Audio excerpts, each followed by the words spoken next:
come along to our cabin in the wild, 'cause we're in for some good fishing, feeling easy, feeling free. Yes, we're in for some good fishing, Canada.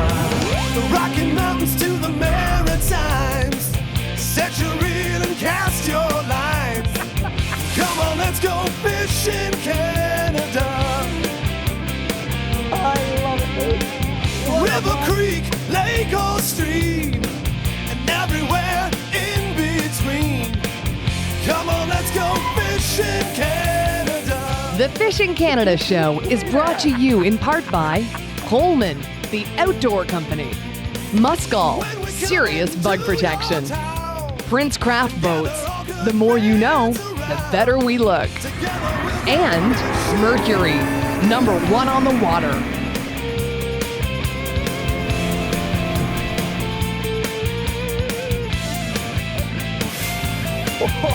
Together we'll go fishing, Canada. So that's a fish right there.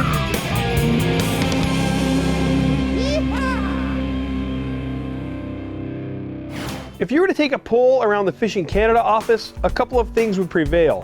One, our favorite fish is bass, both large and smallmouth. And two, the toughest time to catch bass is during the post-spawn period. Oh, that one stole my bait. He got a free lunch.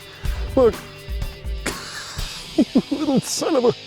On today's show, Mike and I are dealt the arduous task of trying to boat either species of post-spawn bass. Now, the good thing is, we're on an awesome body of water, but the bad thing is, these fish are fresh off the beds.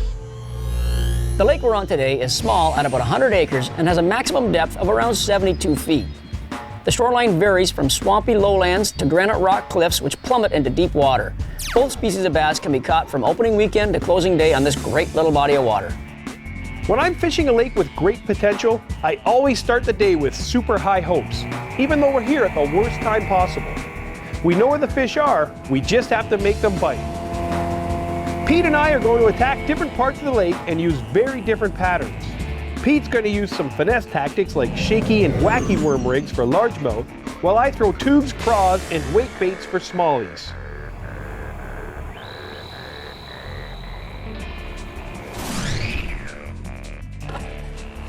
Okay, so here I am. I'm out in the middle of the lake, virtually nothing around me. There's a point here, I got a point over here, an island over here, and in the back of these long bays that you can see is where all the fish in this lake spawn. There's beds everywhere. Smallmouth, largemouth, you name it, they're all back there. What happens though is after they spawn, the females move off and sort of, it's called post-spawn, and they sort of do nothing. They'll hang around deep water and feed on the first available food source, which is usually crayfish or perch. And in this case of this lake, there's no perch or panfish, there's rainbow smelt and lake trout. So they're gonna move to the deep, deep water, and they're gonna be on humps and points with real close access to that deep, deep water. So what I'm gonna do is I'm gonna work the first break to that deep water, which is, I'm in 15 feet, and just out here in front of me is 37 feet, and then out in the middle of the lake, there's about 80 feet. And we're not that far from it. I could probably throw a stone and hit that deep water. Look how long this smallmouth is. Come here, big girl. You're hooked good. That's a skinny fish, but long. Why? Because if you look here, they've done spawning, they've exhausted themselves, they're a little light, but they're hungry. And when that water warms up and summer kicks in, they'll come shallow and they'll start eating stuff. But right now, they're just down there getting ready for summer. Post-spawn, beauty fish. They're still a little lethargic. They're weak from the spawn, and they're not gonna wanna chase too much down. So I'm gonna fish the bottom, close to the bottom as I can. I'm gonna tie on a jig head with a little craw to imitate that crayfish food source. All this is just a little, it's a 3-inch black sort of crayfish. Fire that on a jig head. That'll be weapon number 1. So that's a simple little setup, as easy as you can get. A lot of people will actually use a real crayfish for that, but when you're using this Berkeley Gulp and Berkeley live bait stuff, live bait's not required. It tastes, it's better than live bait, they say. Secondly, what I'm gonna do is I've got a drop shot rig here. This is a little 16th ounce drop shot weight.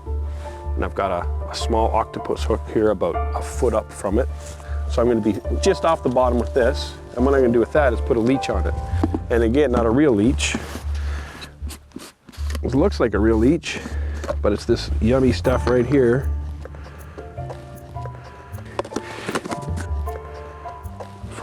Where do you see this thing? It's even got the little sucker mouth on it right there. What you do with that is you just put the hook, little octopus hook, right through the sucker mouth, and bam, there's your little drop shot bait. Now, a lot of these techniques I'm doing were originally live bait tactics for live bait fishermen, but through fishing tournaments and competitive fishing, you're not allowed to use live bait. So guys have adapted to deep water tactics for slow fishing. So basically what I'm showing you here is even if you're not a competitive angler, is if you want to go out to a lake and catch fish and conventional baits aren't working, spinner baits and your topwater baits, that's because the fish are in not a negative mood, but they're deep and they're lethargic. And you're gonna wanna, most guys would go in and say, I guess it's just not good fishing today. It's good fishing, you just gotta get down to them and fish slow with small baits. Fish.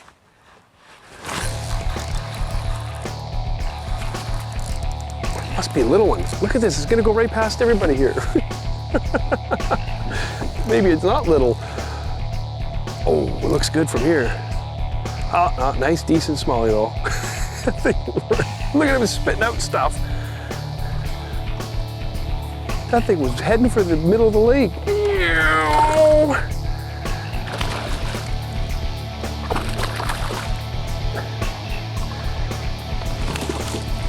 Look at that energy this thing's got. Wow, that craw's gone. I can't even see it. Easy now, girl. Little dinker. Disappeared. Edit, good. Where's me pliers? That thing was just hit the water and then took off sideways. It's heading for the middle of the lake. Barely hooked. Look at that. Bink. Cute little bass. Get in there. I want your friends you're with out here. See, I'm out here in nothingness. It's not the most picturesque scene. Oh, there's bass all underneath me. Big ones too. I'm gonna catch me a big one up here off this island. They're gonna be stacked in there. All the females hanging out like a bunch of old ladies having tea. So, who did you spawn with this year, Martha? Well, sorry to interrupt your tea party, ladies. Since Mikey did the smallmouth thing, I figured I'd give largemouth a try. Hey, why not? Now, I know they'll be tough to catch, but they are a little more predictable than a smallie, and they move around a lot less. I'm just gonna work this bay here. This is one of the primary spawning bays, probably the second best largemouth bay in this lake. And when I say second best, because there's one that's bigger than this. So, but I'm gonna work it a little different. I know the guys actually that have hit this already, and they probably beat the shallows up real good in it. So this is post-spawn. These fish have been off the beds probably a week at least, maybe even longer. The three areas I'm fishing today are actually quite different. First is the extreme shallows with all the weeds, wood, and junk. This is always good for a fish or two. Next is the drop-off in front of the weedy shoreline, which is a good transitional area for either species of bass. Last is a bit of wood near the break line on the shoreline leading into the bay, which is a great spot to hold the fish that's on the move. That's a better fish. Oh yeah, that's a good one. It's a real good one. On the little shaky worm, and he's off the edge of the pads again. That's a nice fish. Right there, that's a nice fish. Oh.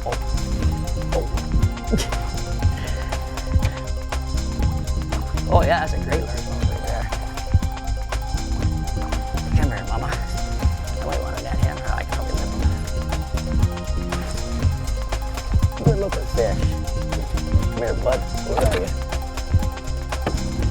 That's a better bass right there. We're starting out now. It's gonna take a while. By sliding into a medium-sized spawning bay, I can try different tactics at various structures trying to put some kind of pattern together. That's awesome. Okay, look at how skinny he is. I've got a 5-inch Shaky worm, a 6-inch Whacky worm, and a 5-inch Senko on a drop shot, all in dull or dark colors. These are 3 post-spawn baits that I'm very confident in. Really not typically stuck in the pads waiting for a top water or a flapping shad or something like that. The fish is out off a little break off the pads, so got one. What is we got here? Largemouth, I just saw the stripe. Not a bad one. Not great, but come on, jump for us. Did you jump?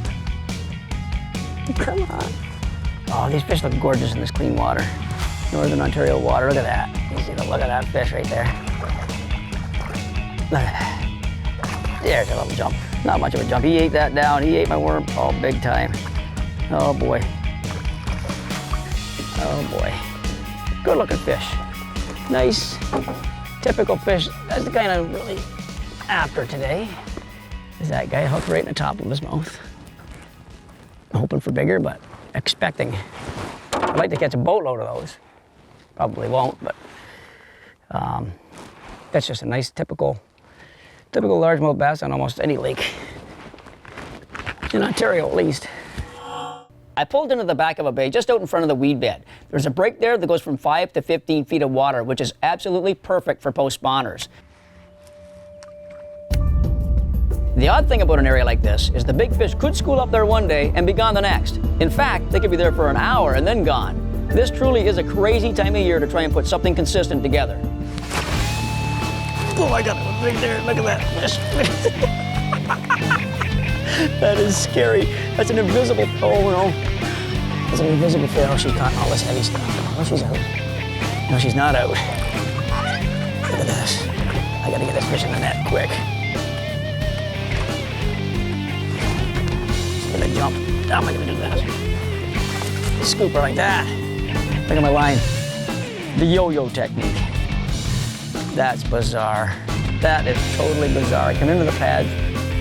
Right there, and that fish was invisible. I looked and looked and looked at that fish and couldn't see her, but I got her on light stuff. That's 12 pound. Whoa, 12-pound line. So I come into the pads in the morning. It was going to work a little bit. Wow, she was exactly where she's supposed to be, right in the opening like this. I just threw a silly cast in there. I thought, you know what? I'm just going to chuck a cast in there. Thinking I could see everything, obviously not seeing everything. Catching a great largemouth bass, like that's a good one. Fish, you fooled me, totally. Now I'm gonna see one here, I'm blowing in on this thing, I'll probably see one and blow it totally. But, wow, 12-pound line.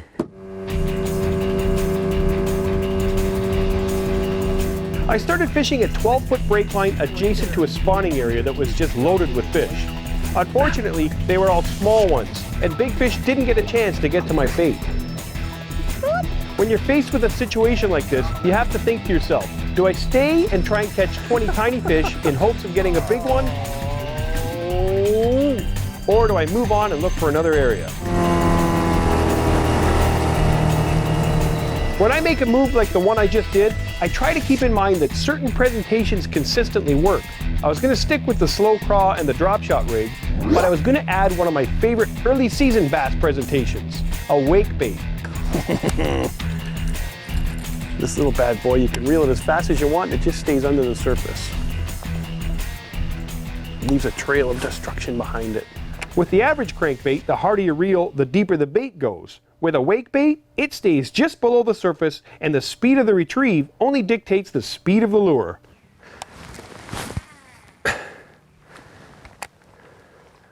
What a bomb. Got one! As soon as it landed, that thing just folded up on it right there. Oh, come on. That's a duker. This thing was way out there, man. I knew it. Deep water. Top water. He's taking me into the swamp. Oh, yes! Oh, man, it just folded up out there on that thing. Look at that black beauty. That's awesome. This thing, I can't describe the feeling you get when you get hit on a wake bait. It's better than a topwater bait because they don't explode on it, they just come up behind it and slurp it. That's just awesome. Oh, it's biting me again. Woo! Oh man, it's such a cool feeling casting that thing out into the middle of the lake and just watching it warble like that and then fish come up and smash it. God, that was great.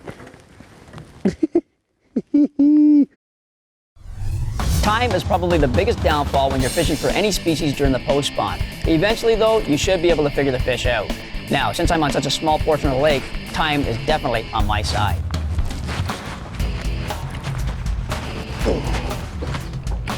Come on, fish. Oh, it's a nice one too. Oh, it's a big one. Big smallie, I think. Oh, yeah. That's a good smallie. Fish was out in front of the pads, just off that. Wow, that's a big one. That's a good fish. That is a nice smallmouth bass. Look at the size of that fish. I may net him. Just because it's a smallmouth, and his mouth isn't so easy to get a thumb into. And I want to get him in the boat. And I don't want to ruin the spot either. How was that for a smallie off the lily pads? Now, I was telling you I didn't want to get smallmouth bass, but I'll take my words back, I guess, on that one. That's a duker. Big dude on the little shaky worm. Good smallie, long fish. I mean, look at how long that fish is. Oh, yes, lily pads right in front of us. I threw to the far side of the lily pads, up on the break, but not in the pads. Here we go. Before I get into these pads, back myself off again. Okay. Slowly but surely. If I keep getting a 3.5 to 4 pound fish every, or 4.5, whatever they are, every 20 minutes, I'll be happy. There's a nice one right here. Holy, this feels heavy. Whoa! What are we dealing with? Come on, show yourself. Problem is with this, you can't pull too hard because the hook's so small. You know, you're using light line. You just gotta let the fish do what it wants. Here. Oh! The only good thing is I'm out in deep water and I got nothing. I don't have to worry about them breaking me off on anything. Let's see you. Show yourselves. Look like a good one. Oh, that's not a bad smallie. This point's stacked. I don't know if it's got the belly yet, but it's long. Whoa! Easy. Look at this, eh? 2 hands, one on the trolling motor, one on the net. Big smallie. I'm getting tired, I'm running out of breath.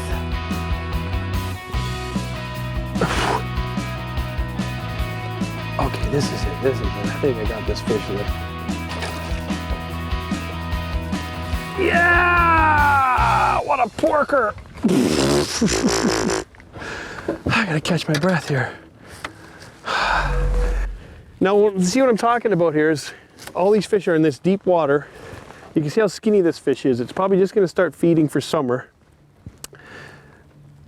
But it's down there in deep water getting ready, and these are rainbow smelt-eating fish. So they hang out off this 20 feet, right off the edge of the 50 feet, and they're gonna start eating fish like there's no tomorrow. That's a beauty. Still skinny, but I'll take it.